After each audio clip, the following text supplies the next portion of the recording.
রসুল। তার কথা আল্লাহ তাআলা যথার্থই শুনেছেন যে মহিলা তার স্বামীর ব্যাপারে তোমার সাথে বাদানুবাদ করছিল এবং নিজের অসুবিধার জন্য আল্লাহর কাছেই ফরিয়াদ করে যাচ্ছিল। আসলে আল্লাহ তাআলা তোমাদের উভয়ের কথাবার্তাই শুনছেন। নিঃসন্দেহে আল্লাহ তাআলা সবকিছু শুনেন এবং সবকিছু দেখেন। তোমাদের মধ্যে যারা তাদের মায়েদের শরীরের কোনো অংশের সাথে তুলনা করে নিজ স্ত্রীদের সাথে জেহার করে তাদের জেনে রাখা উচিত, তাদের স্ত্রীরা কিন্তু কখনো তাদের মা নয়। মা তো হচ্ছে তারা যারা তাদের জন্ম দিয়েছে। এ কাজ করে তারা অন্যায় ও মিথ্যা কথাই বলে। তারপরেও আল্লাহ তাআলা হচ্ছেন মানুষের গুনাহ মোচনকারী ও পরম ক্ষমাশীল। যারা এভাবে তাদের স্ত্রীদের সাথে জেহার করে অতঃপর অনুতপ্ত হয়ে যা কিছু বলে ফেলেছে তা থেকে ফিরে আসতে চায়, তাদের জন্য বিধান হচ্ছে তাদের একে অপরকে স্পর্শ করার পূর্বে একটি দাসের মুক্তির দান করতে হবে। এই বিধানের মাধ্যমে আল্লাহ তাআলা তোমাদের করণীয় বলে দিচ্ছেন, কেননা তোমরা যা করো আল্লাহ তাআলা সে সম্পর্কে ভালোভাবেই অবগত রয়েছেন। যে ব্যক্তি মুক্তি দানের জন্য কোনো দাস পাবে না তার বিধান হচ্ছে তাদের একে অপরকে স্পর্শ করার আগে একাধারে 2 মাসের রোজা পালন করতে হবে। স্বাস্থ্যগত কারণে যে ব্যক্তি রোজা রাখার সামর্থ্য রাখবে না তার বিধান হচ্ছে 60 জন মিসকিনকে পেট ভরে খাওয়ানো। এ বিধান এজন্যই তোমাদের দেয়া হচ্ছে যেন তোমরা আল্লাহ তাআলা ও তার রসুলের উপর ঈমান আনো। মনে রাখবে, জিহারের ব্যাপারে এ হচ্ছে আল্লাহর নির্ধারিত সীমারেখা। যারা এই সীমা অস্বীকার করে তাদের জন্য রয়েছে মর্মন্তুদ শাস্তি। যারা আল্লাহ তাআলা ও তার রসুলের বিরুদ্ধাচরণ করে তাদের তেমনি ভাবে অপদস্থ করা হবে যেমনি করে তাদের আগে বিদ্রোহী লোকদের অপদস্থ করা হয়েছিল। আমি তো আমার সুস্পষ্ট আয়াত নাজিল করে দিয়েছি। যারা এসব আয়াত অস্বীকার করে তাদের জন্য অবশ্যই অপমানকর শাস্তি থাকবে। যেদিন আল্লাহ তাআলা এদের সবাইকে পুনরায় জীবন দান করবেন তখন তাদের সবাইকে তিনি বলে দেবেন তারা কি করে এসেছে। আল্লাহ তাআলা সে কর্মকাণ্ডের পুঙ্খানুপুঙ্খ হিসাব রেখেছেন, অথচ তারা নিজেরা সে কথা ভুলে গেছে। সেদিন আল্লাহ তাআলা নিজেই তাদের সব কয়টি কাজে সাক্ষ্য প্রদান করবেন। তুমি কি কখনো এটা অনুধাবন করো না যে আসমান সমূহ ও জমিনে যা কিছু আছে আল্লাহ তাআলা তা সবই জানেন? কখনো এমন হয় না যে 3 ব্যক্তির মধ্যে কোনো গোপন সলা পরামর্শ হয় এবং সেখানে চতুর্থ হিসেবে আল্লাহ তাআলা উপস্থিত থাকেন না, এবং 5 জনের মধ্যে কোনো গোপন পরামর্শ হয় না যেখানে ষষ্ঠ হিসেবে তিনি থাকেন না। এ সলা পরামর্শকারীদের সংখ্যা তার চাইতে কম হোক কিংবা বেশি, তারা যেখানেই থাক না কেন আল্লাহ তাআলা সব সময়ই তাদের সাথে আছেন। অতঃপর কিয়ামতের দিন আল্লাহ তাআলা তাদের সবাইকে বলে দেবেন তারা কি কাজ করে এসেছে। আল্লাহ তাআলা সর্ববিষয়ে সম্মুখ অবগত রয়েছেন। তুমি কি তাদের লক্ষ্য করনি যাদের আল্লাহ তাআলা ও তার রসুল সম্পর্কে কোনো গোপন কানাঘুষা করতে নিষেধ করা হয়েছিল, কিন্তু তারা ঠিক তারই পুনরাবৃত্তি করল যা করতে তাদের বারণ করা হয়েছিল।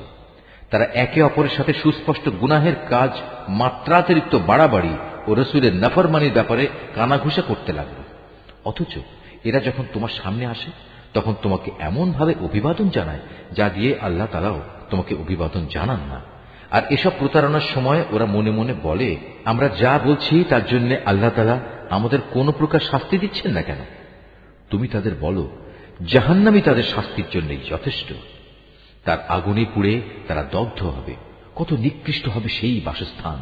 হে ঈমানদার ব্যক্তিরা, তোমরা যখন একে অপরের সাথে গোপনে কোনো কথা বলো তখন কখনো কোনো পাপাচার, সীমালঙ্ঘন ও রাসূলের বিরোধিতা সম্পর্কিত কথা বলো না, বরং গোপনে কিছু বলতে গেলে সেখানে একে অপরকে ভালো কাজ ও আল্লাহকে ভয় করার কথাই বলো। সর্বোপরি সে সর্বময় ক্ষমতার মালিক আল্লাহকে ভয় করো, যার সামনে একদিন তোমাদের সবাইকে সমবেত করা হবে। আসলে এদের গোপন সলা পরামর্শ তো হচ্ছে একটা শয়তানি প্ররোচনা, যার একমাত্র উদ্দেশ্য হচ্ছে ঈমানদার লোকদের কষ্ট দেয়া, অথচ এরা জানে না আল্লাহ তাআলার ইচ্ছা ব্যতি রেখে তারা ঈমানদারদের বিন্দু মাত্র কোনো ক্ষতি সাধন করতে পারবে না। তাই ঈমানদারদের উচিত হামেশা আল্লাহর উপরই নির্ভর করা। হে ঈমানদার ব্যক্তিরা, যখন মজলিস সমূহে একটু নড়ে চড়ে জায়গা প্রশস্ত করে দিতে তোমাদের বলা হয় তখন তোমরা জায়গা প্রশস্ত করে দিও, তাহলে আল্লাহ তাআলাও তোমাদের জন্য জান্নাতে এভাবে জায়গা প্রশস্ত করে দেবেন। আবার কখনো যদি জায়গা ছেড়ে উঠে দাঁড়াতে বলা হয় তাহলে উঠে দাঁড়িয়ে যেও। তোমাদের মধ্যে যারা ঈমান এনেছে এবং যাদের আল্লাহর পক্ষ থেকে জ্ঞান দেয়া হয়েছে, আল্লাহ তাআলা অবশ্যই কিয়ামতের দিন তাদের মহামর্যাদা দান করবেন। তোমরা যা কিছু করো আল্লাহ তাআলা সে ব্যাপারে পূর্ণ খবর রাখেন। হে ঈমানদার ব্যক্তিরা, তোমরা যদি কখনো রসুলের সাথে একাকী কোনো কথা বলতে চাও, তাহলে অপ্রয়োজনীয় কথাবার্তা নিয়ন্ত্রিত করার জন্য তোমরা কিছু দান সাদকা আদায় করে নেবে। এটা তোমাদের সবার জন্য মঙ্গলজনক। রসুলের মজলিসের পরিবেশ ভালো রাখার একটি পবিত্রতম পন্থা। অবশ্য সাদকা আদায় করার মতো তোমরা যদি কিছু না পাও, তাহলে দুশ্চিন্তা করো না, কেননা আল্লাহ তাআলা ক্ষমাশীল ও পরম দয়ালু।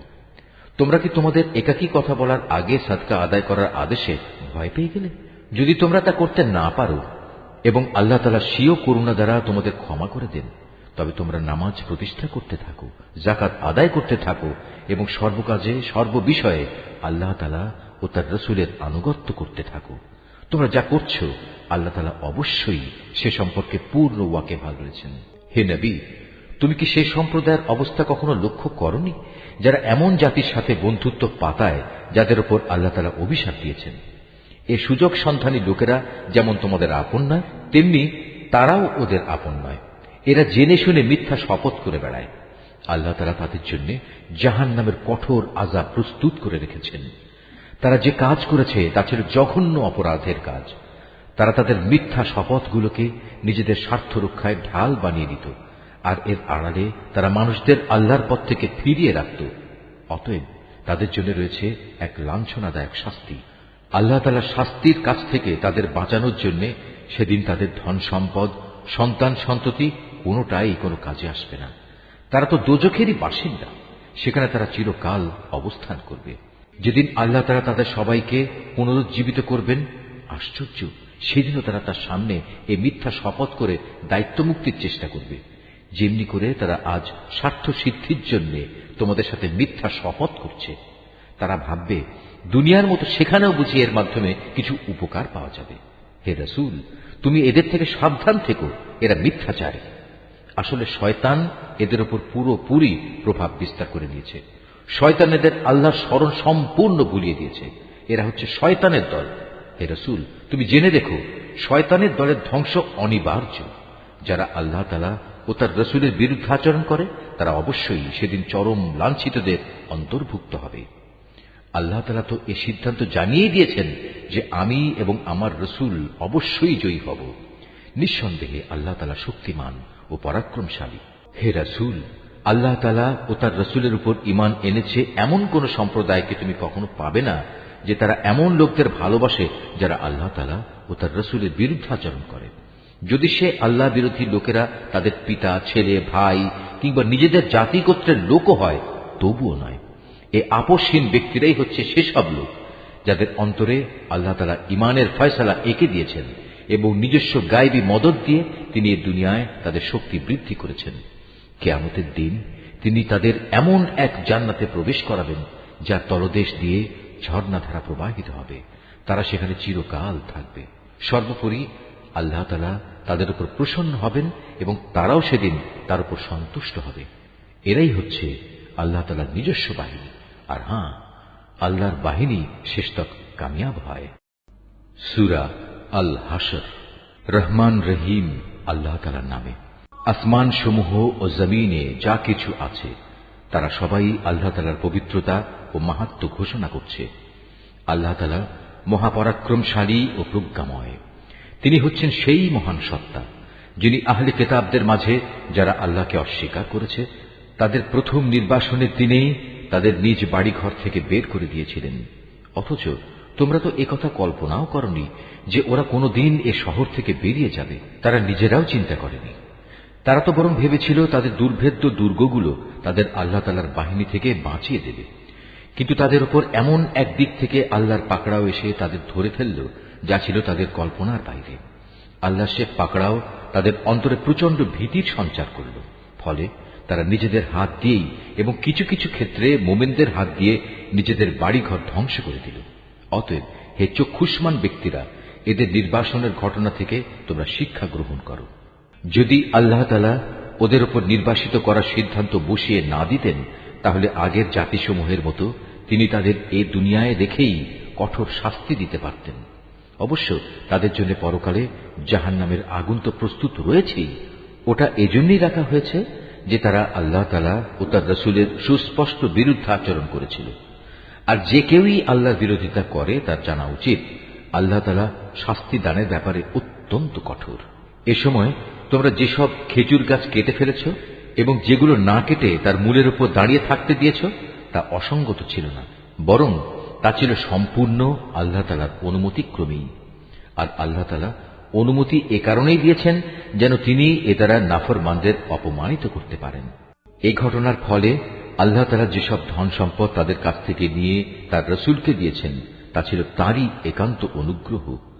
তোমরা তো এগুলো পাওয়ার জন্য কোনো ঘোড়ায় কিংবা উষ্ট্রে আরোহণ করে যুদ্ধ করনি। আসলে আল্লাহ তাআলা যার উপরই চান তার উপরেই তার রাসূলকে কর্তৃত্ব প্রদান করে থাকেন। আর আল্লাহ তাআলা সর্ববিষয়ের উপরই শক্তিমান। আল্লাহ তাআলা ধন সম্পদের যা কিছু সেই জনপদের মানুষদের কাছ থেকে নিয়ে তার রাসূলকে দিয়েছেন তা হচ্ছে আল্লাহর জন্য, রাসূলের জন্য, রাসূলের আত্মীয় স্বজন, এতিম মিসকিন ও পথচারীদের জন্য। সম্পদ তোমরা এমন ভাবে বন্টন করবে যেন তা কেবল তোমাদের সমাজের বিত্তশালী লোকদের মাঝেই আবর্তিত না হয়, এবং আল্লাহর রাসূল তোমাদের যা কিছু অনুমতি দেয় তা তোমরা গ্রহণ করো, এবং সে যা কিছু নিষেধ করে তা থেকে বিরত থাকো। আল্লাহ তাআলাকেই ভয় করো, অবশ্যই আল্লাহ তাআলা কঠোর শাস্তিদাতা। এ সম্পদ সেসব অভাবগ্রস্ত মুহাজিরদের জন্য যাদের আল্লাহর উপর ঈমানের কারণেই নিজেদের ভিটেমাটি ও সহায় সম্পদ থেকে উচ্ছেদ করে দেওয়া হয়েছে, অথচ এই লোকগুলো আল্লাহর অনুগ্রহ ও তার সন্তুষ্টি হাসিল করতে চায়। আল্লাহ তাআলা ও তার রাসূলের সাহায্য সহযোগিতায় তৎপর থাকে। মূলত এই লোকগুলোই হচ্ছে সত্যাশ্রয়ী। এ সম্পদে তাদেরও অংশ রয়েছে যারা মুহাজিরদের আগমনের আগ থেকেই এ জনপদকে নিজেদের নিবাস বানিয়েছিল, এবং যারা এদের আসার আগেই ঈমান এনেছিল। তারা ওদের অত্যন্ত ভালোবাসে যারা হিজরত করেছে। রাসূলের পক্ষ থেকে তাদের মুহাজির সাথীদের যা কিছু দেয়া হয়েছে সে ব্যাপারে তারা নিজেদের অন্তরে তার কোন রকমের প্রয়োজন অনুভব করে না। শুধু তাই নয়, তারা তাদের মুহাজির সাথীদের প্রয়োজনকে সর্বদাই নিজেদের প্রয়োজনের উপর অগ্রাধিকার দেয়, যদিও তাদের নিজেদেরও অনেক অভাবগ্রস্ততা রয়েছে। আসলে যাদের মানসিক কৃপণতা সংকীর্ণতা থেকে বাঁচিয়ে রাখা হয়েছে তারাই হচ্ছে সফলকাম। সে সম্পদ তাদের জন্য যারা তাদের মুহাজির ও আনসারদের পরে এসেছে। এরা সব সময় বলে, হে আমাদের মালিক, তুমি আমাদের মাফ করে দাও। আমাদের আগে আমাদের যে ভাইয়েরা ঈমান এনেছে তুমি তাদেরও মাফ করে দাও, এবং আমাদের মধ্যে যারা ঈমান এনেছে তাদের ব্যাপারে আমাদের মনে কোনো রকম হিংসা বিদ্বেষ রেখো না। হে আমাদের মালিক, তুমি অনেক মেহেরবান ও পরম দয়ালু। হে রাসূল, তুমি কি সেসব মুনাফিকদের আচরণ লক্ষ্য করনি যারা তাদের কাফের আহলে কিতাব ভাইদের বলে, যদি তোমাদের কখনো এ জনপদ থেকে বের করে দেয়া হয় তবে আমরাও তোমাদের সাথে একাত্মতা দেখিয়ে এখান থেকে বেরিয়ে যাব, এবং তোমাদের স্বার্থের বেলায় আমরা কখনো অন্য কারো আনুগত্য করব না।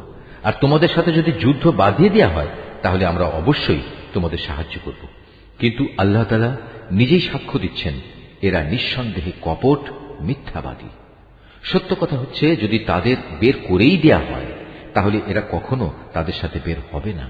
আবার যুদ্ধে আক্রান্ত হলে এরা তাদের কোনো প্রকার সাহায্যও করবে না। যদি এরা সাহায্য তাদের করেও তবু নিঃসন্দেহে এরা পৃষ্ঠ প্রদর্শন করবে। অতঃপর এ লোকদের আর কোনো উপায়ই কোনো সাহায্য করা হবে না। আসলে এদের অন্তরে আল্লাহ চাইতে তোমাদের ভয় বেশি বড় হয়ে বসে আছে। এর কারণ হচ্ছে এরা এমন একটি জাতি যারা আসল কথাই বুঝতে পারে না।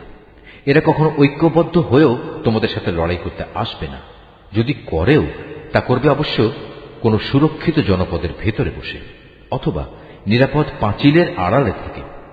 আসলে তাদের নিজেদের পারস্পরিক শত্রুতা খুবই মারাত্মক। তুমি তো এদের মনে করো এরা ঐক্যবদ্ধ, কিন্তু মোটেই তা নয়। এদের অন্তর হচ্ছে শতধা বিচ্ছিন্ন, কেননা এরা হচ্ছে নির্বোধ সম্প্রদায়। এদের অবস্থাও সেই আগের লোকদের মতো যারা মাত্র কিছুদিন আগে নিজেদের কৃতকর্মের পরিণাম হিসেবে বিতাড়িত হবার শাস্তি ভোগ করেছে। তাছাড়া পরকালেও এদের জন্য কঠিন আযাব রয়েছে। এদের আরেকটি তুলনা হচ্ছে শয়তানের মতো। শয়তান এসে যখন মানুষদের বলে, প্রথমে আল্লাহকে অস্বীকার করো, অতঃপর সত্যি যখন সে আল্লাহকে অস্বীকার করে তখন মুহূর্তেই সে বোল পাল্টে ফেলে এবং বলে, আমার সাথে তোমার কোনো সম্পর্ক নেই, আমি নিজেও সৃষ্টি লোকের মালিক আল্লাহ তাআলাকে ভয় করি। অতঃপর শয়তান ও তার অনুসারী এই দুজনের পরিণাম হবে জাহান্নাম।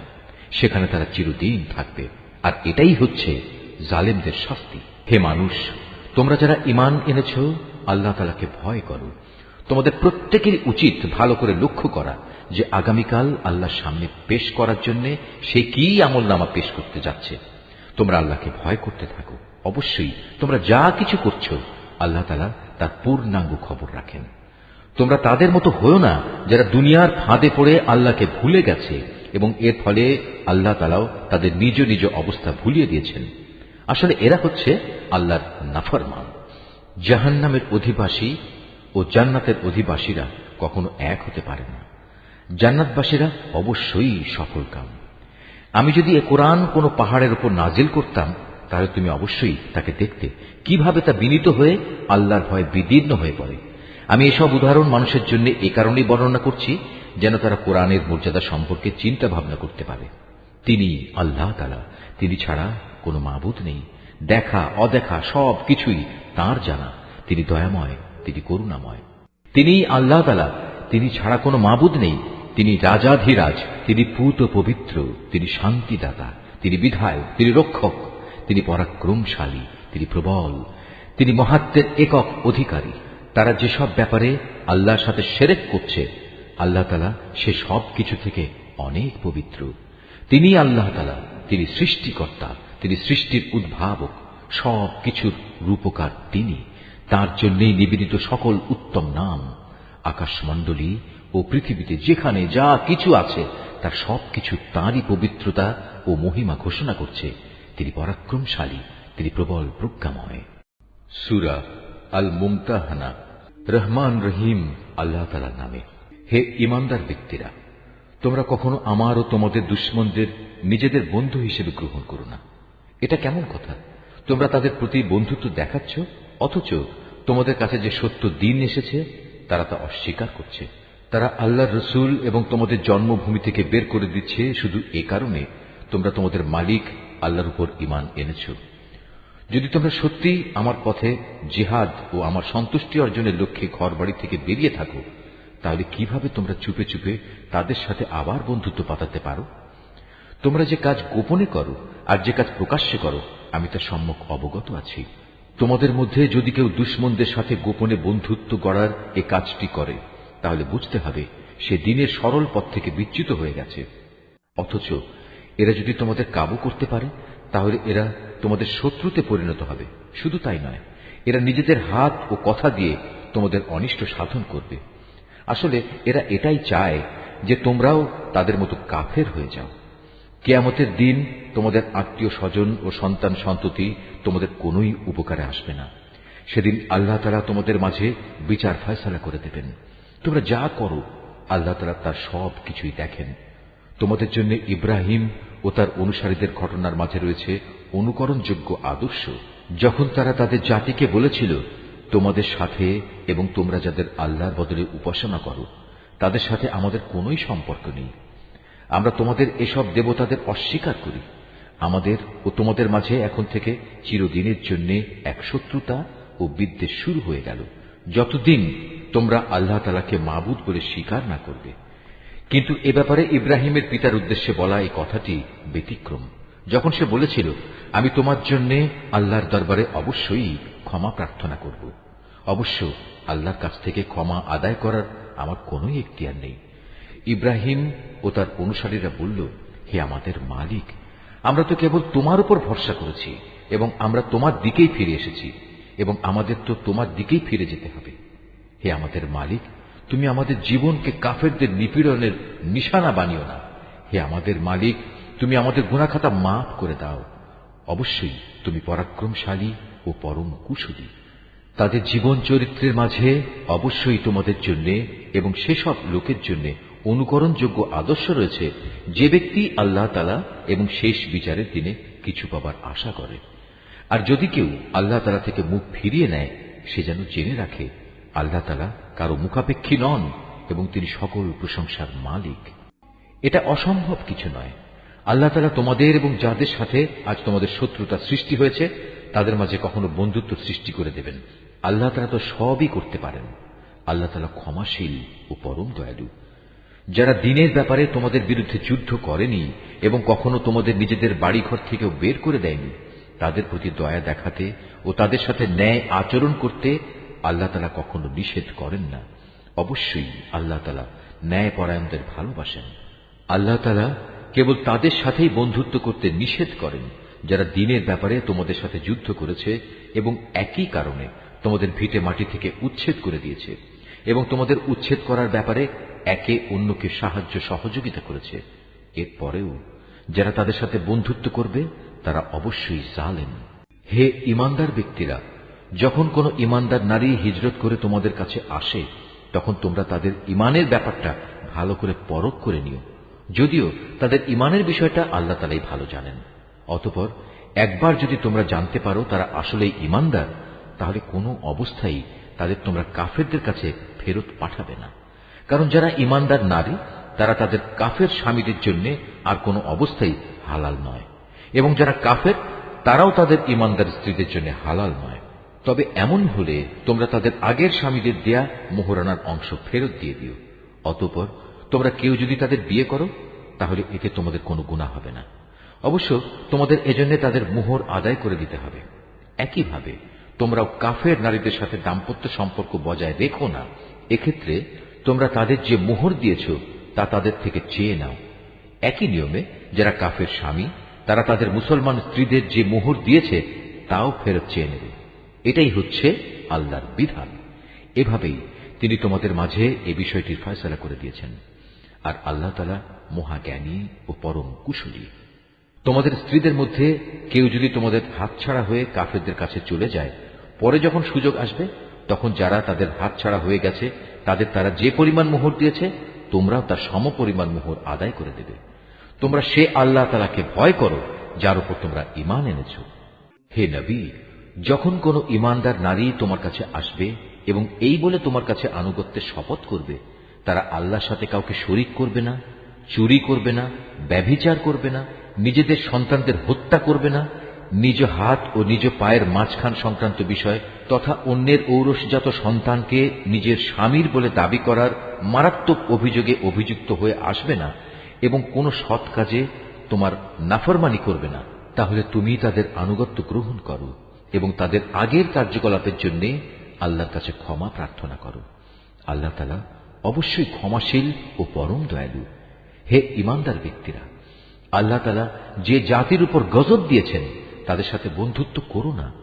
তারা তো শেষ বিচারের দিন সম্পর্কে সেভাবেই নিরাশ হয়ে পড়েছে যেমনি ভাবে কাফেররা তাদের কবরের সাথীদের ব্যাপারে হতাশ হয়ে গেছে। সূরা আস-সাফ। রহমান রহিম আল্লাহ তাআলার নামে। আসমান সমূহ ও জমিনে যা কিছু আছে তা সবই আল্লাহর পবিত্রতা ও মাহাত্ম্য ঘোষণা করে। তিনি মহাপরাক্রমশালী ও প্রবল প্রজ্ঞাময়।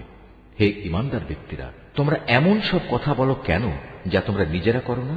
আল্লাহর কাছে এটা অত্যন্ত অপছন্দনীয় কাজ যে তোমরা এমন সব কথা বলে বেড়াবে যা তোমরা করবে না। আল্লাহ তাআলা তাদের বেশি পছন্দ করেন যারা তার পথে এমন ভাবে সারিবদ্ধ হয়ে লড়াই করে যেন তারা এক সীসা ঢালা সূর্যের প্রাচীর। মুসার ঘটনা স্মরণ করো। যখন মুসা নিজের জাতিকে বলেছিল, হে আমার জাতি, তোমরা কেন আমাকে কষ্ট দিচ্ছ, অথচ তোমরা একথা জানো আমি তোমাদের কাছে আল্লাহর পক্ষ থেকে পাঠানো একজন রসুল। অতঃপর লোকেরা যখন বাঁকা পথে চলতে আরম্ভ করল তখন আল্লাহ তাআলাও তাদের মন বাঁকা করে দিলেন। আল্লাহ তাআলা কখনো নাফরমান লোকদের সঠিক পথের দিশা দেন না। স্মরণ করো ঈসার কথা। যখন মারিয়াম পুত্র ঈসা তাদের বলল, হে বনী ইসরায়েলের লোকেরা, আমি তোমাদের কাছে পাঠানো আল্লাহর এক রসুল। আমার আগের তাওরাত কিতাবে যা কিছু আছে আমি তার সত্যতা স্বীকার করি এবং তোমাদের জন্য আমি হচ্ছি একজন সুসংবাদদাতা। তার একটি সুসংবাদ হচ্ছে আমার পর এক রসুল আসবে, তার নাম আহমদ। অতঃপর আজ যখন সে আহমদ তাদের কাছে স্পষ্ট প্রমাণ নিয়ে হাজির হল তখন তারা বলল, এ হচ্ছে এক সুস্পষ্ট জাদু। তার চেয়ে বড় জালেম আর কে আছে যে আল্লাহর উপর মিথ্যা অপবাদ আরোপ করে? অথচ তাকে ইসলামের দিকেই দাওয়াত দেয়া হচ্ছে। মূলত আল্লাহ তাআলা কখনো সীমা লঙ্ঘনকারীদের সঠিক পথে পরিচালিত করেন না। এ লোকেরা মুখের ফুৎকারেই আল্লাহর নূরকে নিভিয়ে দিতে চায়, অথচ তিনি তার এ নূর পরিপূর্ণ করে দিতে চান।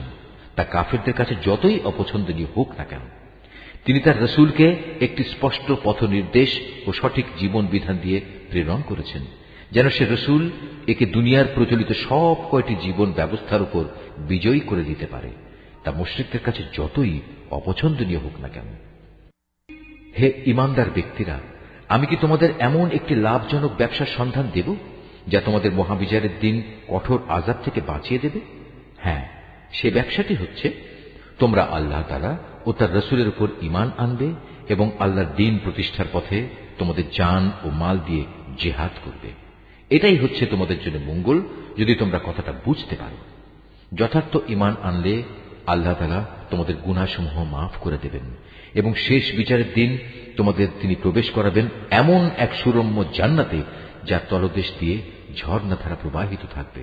সর্বোপরি তিনি তোমাদের আরো প্রবেশ করাবেন জান্নাতের স্থায়ী নিবাসস্থলের সুন্দর ঘরসমূহে। আর এটাই হচ্ছে সবচেয়ে বড় সাফল্য। আরো একটি বড় ধরনের অনুগ্রহ রয়েছে যা তোমাদের একান্ত কাম্য, এবং তা হচ্ছে আল্লাহর কাছ থেকে সাহায্য ও ময়দানের আসন্ন বিজয়। যাও, তোমরা মোমেন বান্দাদের এ সুসংবাদগুলো দাও।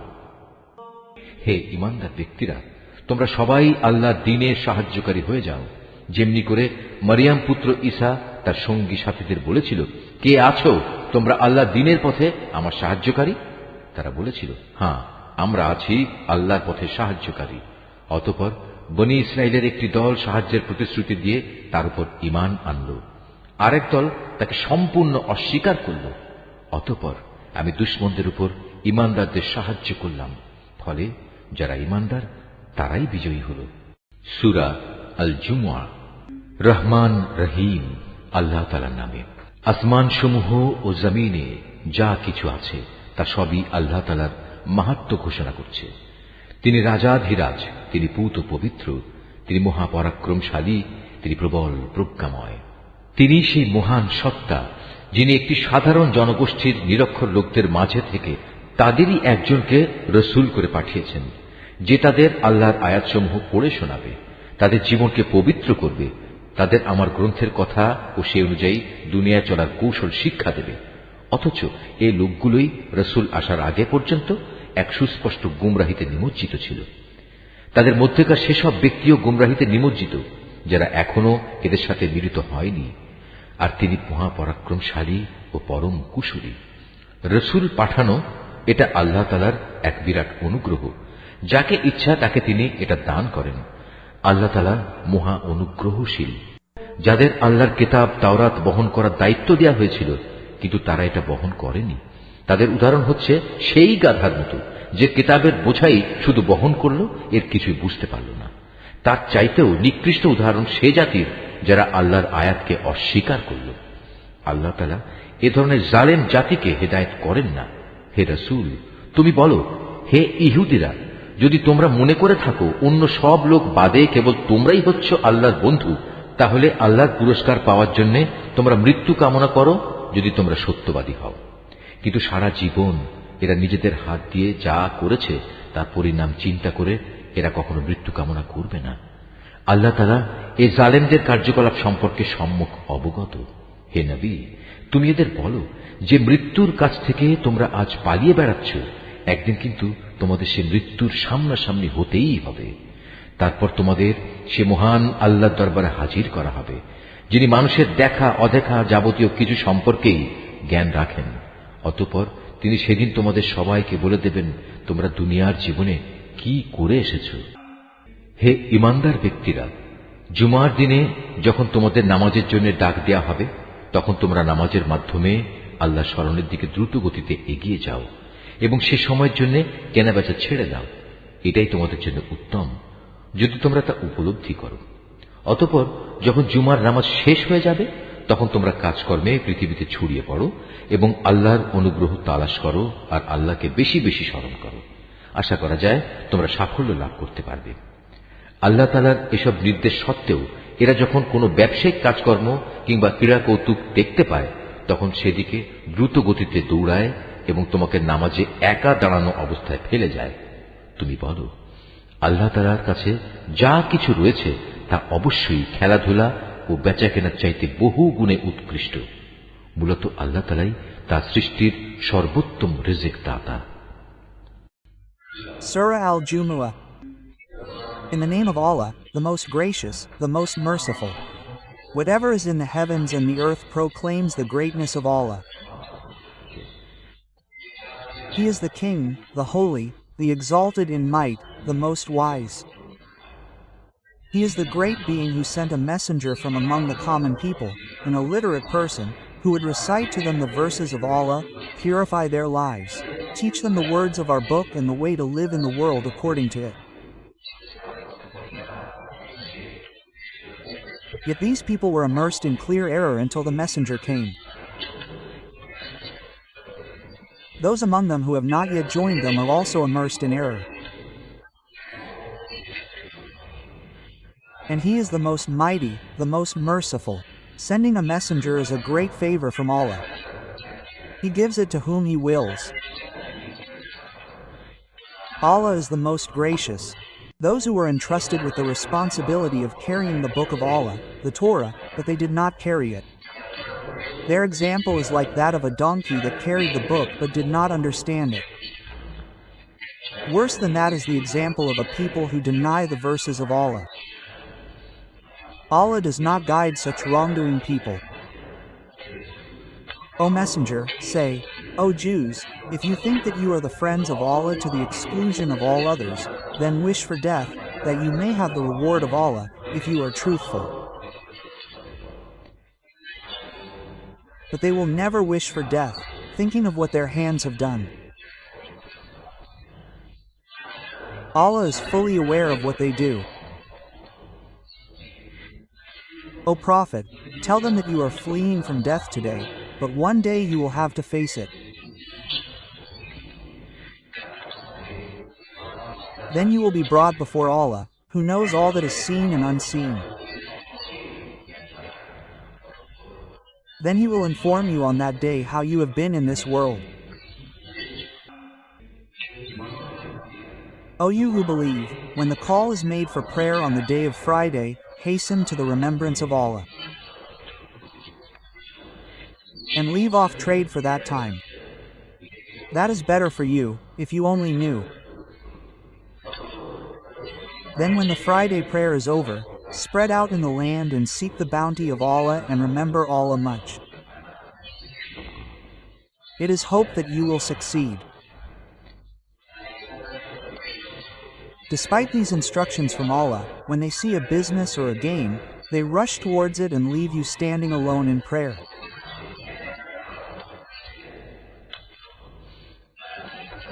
Say, whatever is with Allah is far better than play and trade. Indeed, Allah is the best provider of sustenance for His creation. Quote, Surah মুনাফিকুন Rahman রহিম আল্লাহ তাআলার নামে। যখন মুনাফিকরা তোমার কাছে আসে তখন তারা বলে, হে মুহাম্মদ, আমরা সাক্ষ্য দিচ্ছি তুমি নিশ্চয়ই আল্লাহর রাসূল। হ্যাঁ, অবশ্যই আল্লাহ তাআলা জানেন তুমি অবশ্যই তার রাসূল। কিন্তু আল্লাহ তাআলা সাক্ষ্য দিচ্ছেন মুনাফিকরা হচ্ছে মিথ্যাবাদী। এরা তাদের এ শপথকে স্বার্থ উদ্ধারের একটা ঢাল বানিয়ে রেখেছে এবং তারা এভাবেই মানুষদের আল্লাহর পথ থেকে ফিরিয়ে রাখে। কত নিকৃষ্ট ধরনের কার্যকলাপ যা এরা করে যাচ্ছে। এটা এ কারণেই এরা ঈমান আনার পর কুফরি অবলম্বন করেছে, ফলে ওদের মনের উপর সিল মেরে দেয়া হয়েছে। ওরা আসলে কিছুই বুঝতে পারছে না।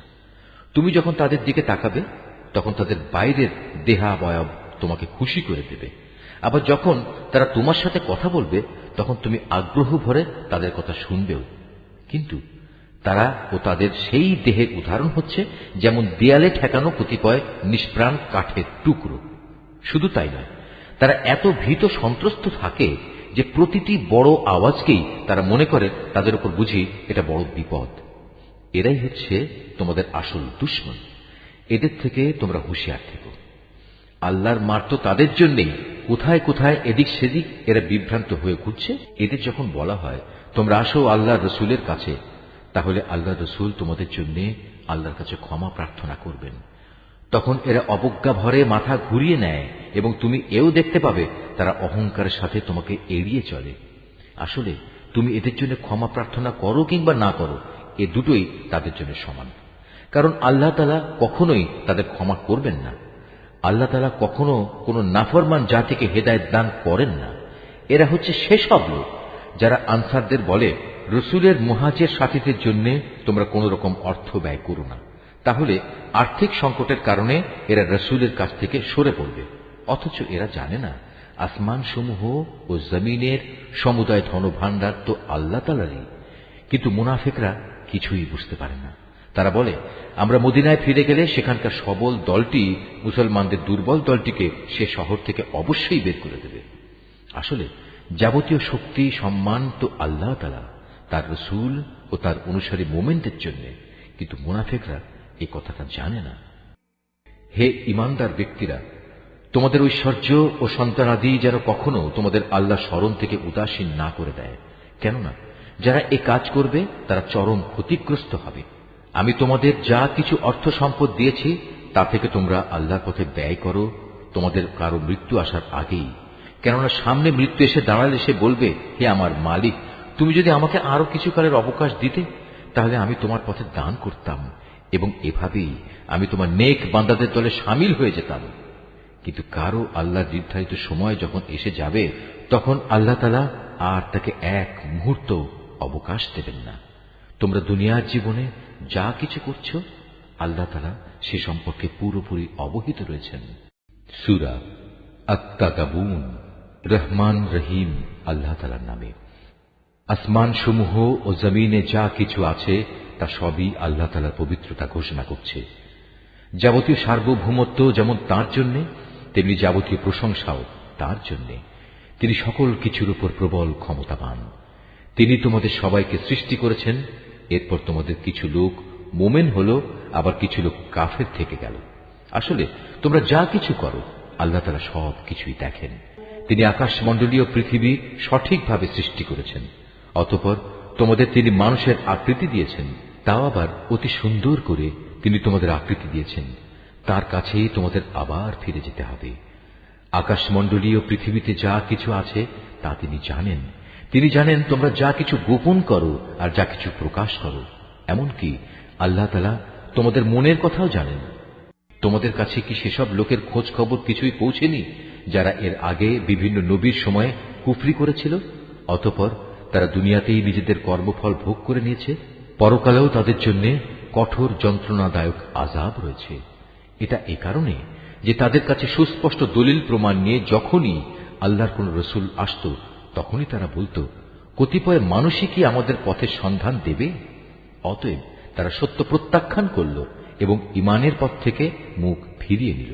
অবশ্য আল্লাহ তাআলার তাদের কাছ থেকে কিছুই পাওয়ার দরকার ছিল না, কেননা আল্লাহ তাআলা কারোই মুখাপেক্ষী নন, তিনি প্রশংসিত। এ কাফেরা ধারণা করে নিয়েছে একবার মরে গেলে কখনো তাদের পুনরুত্থিত করা হবে না। তুমি বলো, না, তা কখনো নয়। আমার মালিকের শপথ, অতি অবশ্যই মৃত্যুর পর তোমাদের সবাইকে আবার কবর থেকে ওঠানো হবে এবং তোমাদের বলে দেয়া হবে তোমরা কি কাজ করে এসেছো। আর আল্লাহ তাআলার পক্ষে এটা অত্যন্ত সহজ কাজ। অতএব তোমরা আল্লাহ তাআলা, তার রসূল এবং আমি যে আলো তোমাদের দিয়েছি তার বাহন কোরআনের উপর ঈমান আনো। তোমরা এখানে যা কিছুই করো না কেন আল্লাহ তাআলা তা ভালো করেই জানেন। যেদিন তোমাদের আগে পরে সমস্ত মানুষ ও জিনকে একত্র করা হবে সে মহাসমাবেশের দিনটির জন্য, যেদিন বলা হবে, হে মানুষ ও জিন, আজকের দিনটি হচ্ছে তোমাদের আসল লাভ লোকসানের দিন। লাভের দিন তার জন্য যে ব্যক্তি আল্লাহর উপর ঈমান এনেছে এবং নেক কাজ করেছে। তিনি আজ তার সব গুনাহ মোচন করে দেবেন এবং তাকে তিনি এমন এক সুরম্য জান্নাতে প্রবেশ করাবেন যার তলদেশ দিয়ে ঝর্ণাধারা প্রবাহিত হবে। তারা সেখানে অনন্তকাল অবস্থান করবে। আর এটাই হচ্ছে পরম সাফল্য। এটা লোকসানের দিন তাদের জন্য যারা আল্লাহ তাআলাকে অস্বীকার করেছে এবং আমার আয়াতসমূহকে মিথ্যা প্রতিপন্ন করেছে। এদের ব্যাপারে আল্লাহর সিদ্ধান্ত হচ্ছে এরা সবাই জাহান্নামের অধিবাসী হবে, সেখানে তারা চিরকাল অবস্থান করবে। কত নিকৃষ্ট সে আবাসস্থল! আল্লাহ তাআলার অনুমতি ব্যতীত কোনো বিপদই আসে না। যে ব্যক্তি আল্লাহ তাআলার উপর বিশ্বাস স্থাপন করে আল্লাহ তাআলা তার অন্তরকে সুপথে পরিচালিত করেন। আর আল্লাহ তাআলা সব বিষয়ে সম্যক অবগত রয়েছেন। তোমরা আল্লাহর আনুগত্য করো তার রসূলের। তোমরা যদি মুখ ফিরিয়ে নাও তাহলে জেনে রেখো আমার রসূলের দায়িত্ব হচ্ছে কথাগুলো সুস্পষ্টভাবে পৌঁছে দেয়া। আল্লাহ তাআলা মহান সত্তা, তিনি ছাড়া কোনোই মাবুদ নেই। অতএব প্রতিটি ঈমানদার বান্দার উচিত সর্ববিষয়ে তার উপরই নির্ভর করা। হে ঈমানদার লোকেরা, অবশ্যই তোমাদের স্ত্রী ও সন্তান সন্ততিদের মাঝে তোমাদের কিছু দুশমন রয়েছে, অতএব তাদের ব্যাপারে তোমরা সতর্ক থেকো। অবশ্য তোমরা যদি তাদের অপরাধ ক্ষমা করে দাও, তাদের দোষ ত্রুটি উপেক্ষা করো এবং তাদের মাফ করার নীতি অবলম্বন করো, তবে আল্লাহ তাআলা পরম ক্ষমাশীল ও দয়ালু। তোমাদের ধন সম্পদ ও সন্তান সন্ততি হচ্ছে তোমাদের জন্য একটি পরীক্ষা মাত্র, আর এ পরীক্ষায় কামিয়াব হতে পারলে অবশ্যই আল্লাহ তাআলার কাছে মহা পুরস্কার রয়েছে। অতএব তোমরা সাধ্য মোতাবেক আল্লাহ তাআলাকে ভয় করো, তোমরা রাসূলের আদেশ শোনো এবং তার কথা মতো চলো। আল্লাহ দেয়া ধন সম্পদ থেকে তারই উদ্দেশ্যে খরচ করো, এতে তোমাদের নিজেদের জন্যই কল্যাণ রয়েছে। যে ব্যক্তিকে তার মনের লোভ লালসা থেকে রেহাই দেয়া হয়েছে, সে এবং তার মতো লোকেরাই সত্যিকার অর্থে সফলকাম। যদি তোমরা আল্লাহ তাআলাকে ঋণ দাও, উত্তম ঋণ, তাহলে কিয়ামতের দিন তিনি তা বহু গুণ বাড়িয়ে দেবেন এবং তিনি তোমাদের গুনাহ খাতা মাফ করে দেবেন। আল্লাহ তাআলা বড়ই গুণগ্রাহী এবং পরম ধৈর্যশীল। দেখা অদেখা সবকিছুই তিনি জানেন, তিনি পরাক্রমশালী, প্রজ্ঞাময়। সূরা আত-তালাক। রহমান রহিম আল্লাহ তাআলার নামে। হে নবী, তোমার সাথীদের বলো, যখন তোমরা তোমাদের স্ত্রীদের তালাক দাও বা দিতে ইচ্ছা করো, তখন তাদের ইদ্যতের অপেক্ষার সময়টুকুর প্রতি লক্ষ্য রেখে তালাক দিও। ইদ্যতের যথার্থ হিসাব রেখো এবং এ ব্যাপারে আল্লাহ তাআলাকে ভয় করো। যিনি তোমাদের মালিক প্রভু, ইদ্যতের সময় কোনো অবস্থায় তাদের নিজেদের বসত বাড়ি থেকে বের করে দিও না। এ সময় তারা নিজেরাও যেন তাদের ঘর থেকে বের হয়ে না যায়। তবে যদি তারা কোনো জঘন্য অশ্লীলতার কাজে লিপ্ত হয়, তাহলে তা ভিন্ন কথা। ইদ্যতের ব্যাপারে এগুলোই হচ্ছে আল্লাহর সীমারেখা। যে ব্যক্তি আল্লাহর এই সীমারেখা অতিক্রম করতে চায়, সে মূলত এটা করে নিজের উপরই নিজে জুলুম করল। তুমি তো জানো না, এরপর আল্লাহ তাআলা হয়তো পুনরায় তোমাদের মাঝে সহৃদয়তার কোনো একটা পথ বের করে দেবেন।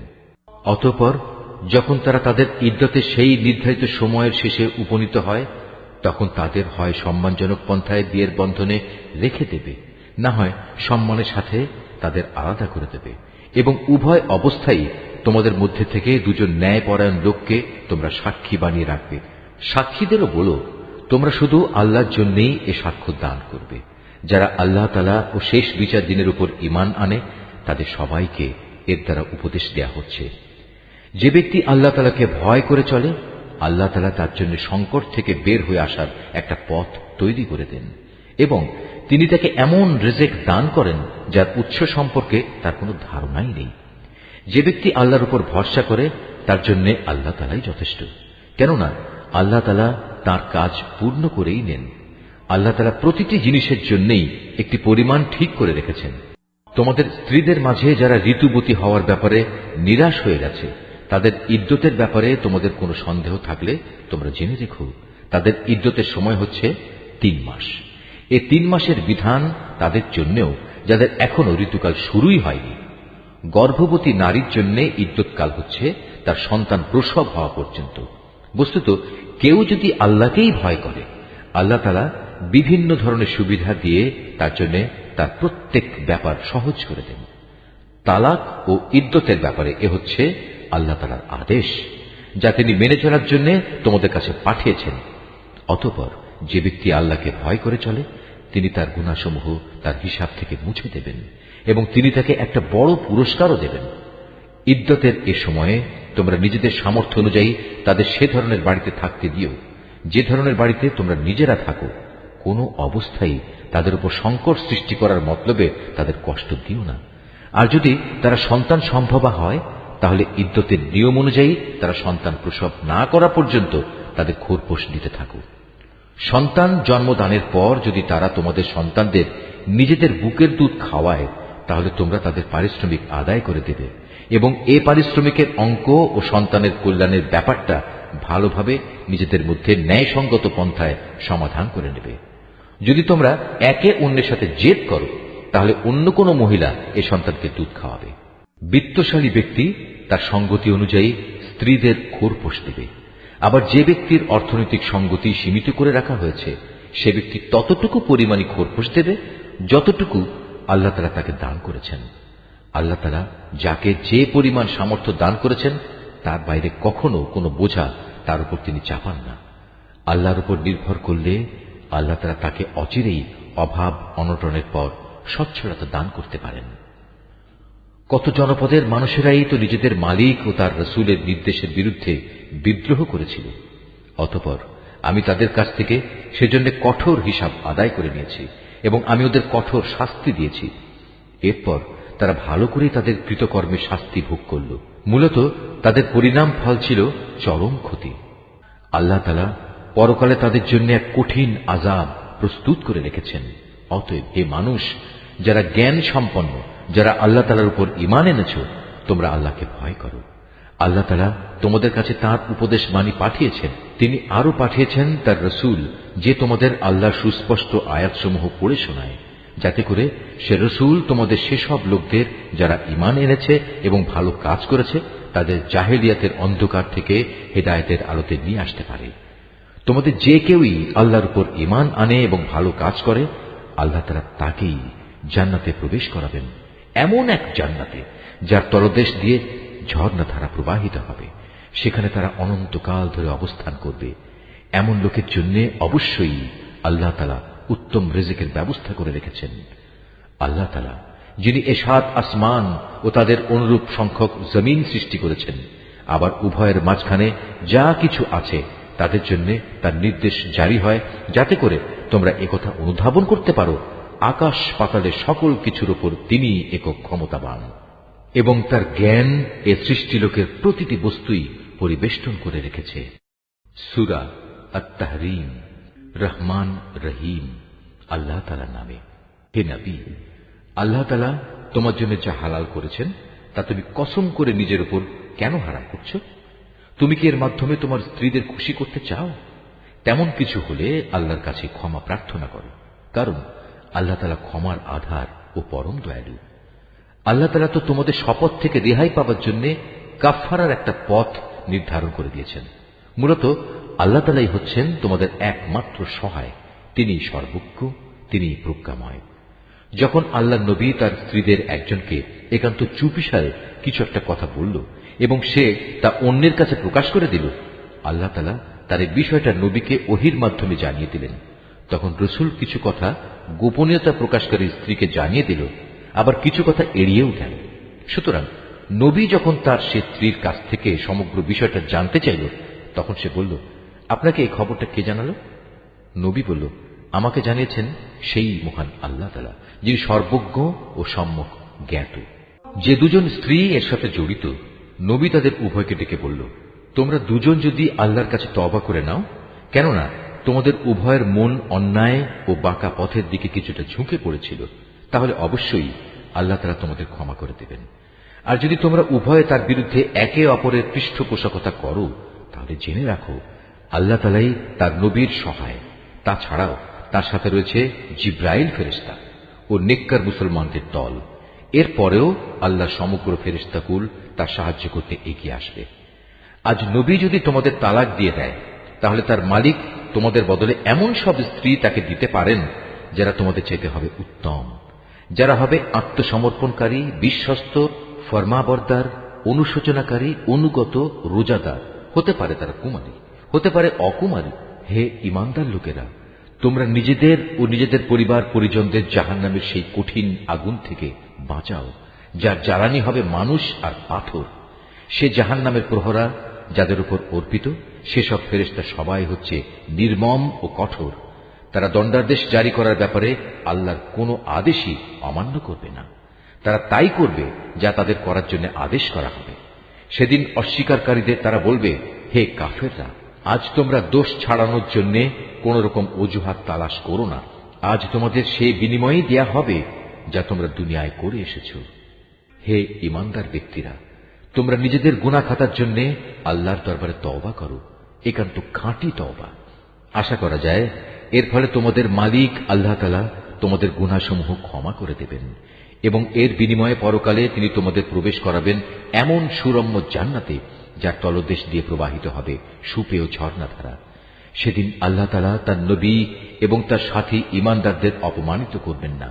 সেদিন তাদের ইমানের জ্যোতি তাদের সামনে ও তাদের ডান পাশ দিয়ে বিচ্ছুরিত হয়ে এমন ভাবে ধাবমান হবে যে সর্বদিক থেকেই তাদের এ আলো পর্যবেক্ষণ করা যাবে। তারা বলবে, হে আমাদের মালিক, আমাদের জন্য আমাদের ইমানের জ্যোতিকে জান্নাতের জ্যোতি দিয়ে তুমি পূর্ণ করে দাও, তুমি আমাদের ক্ষমা করে দাও। অবশ্যই তুমি সব কিছুর উপর একক ক্ষমতাবান। হে নবী, তুমি কাফের ও মুনাফিকদের বিরুদ্ধে জিহাদ ঘোষণা করো এবং তাদের ব্যাপারে কঠোরতা অবলম্বন করো, কেননা তাদের ঠিকানা হচ্ছে জাহান্নাম, আর তা হচ্ছে এক নিকৃষ্ট নিবাস।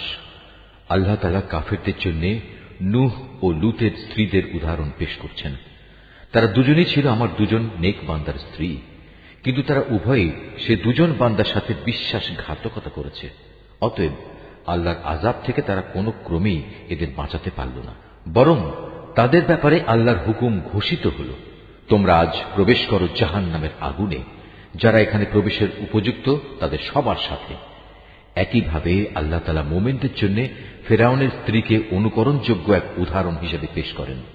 সে প্রার্থনা করেছিল, হে মালিক, জান্নাতে তোমার পাশে তুমি আমার জন্য একখানা ঘর বানিয়ে দিও, আর দুনিয়ার এ ঘরেও তুমি আমাকে ফেরাউন ও তার যাবতীয় কর্মকাণ্ড থেকে বাঁচিয়ে রেখো।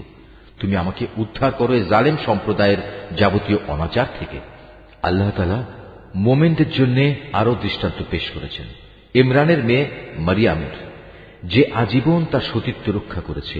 অতঃপর একদিন আমি আমার সৃষ্ট রূহগুলো থেকে একটি রূহ তাতে ফুঁকে দিলাম। সে তার মালিকের কথা ও তার প্রেরিত কেতাব সমূহের উপর পুরোপুরি বিশ্বাস স্থাপন করেছে। সত্যি সে ছিল আমার একান্ত অনুগত বান্দাদেরই একজন।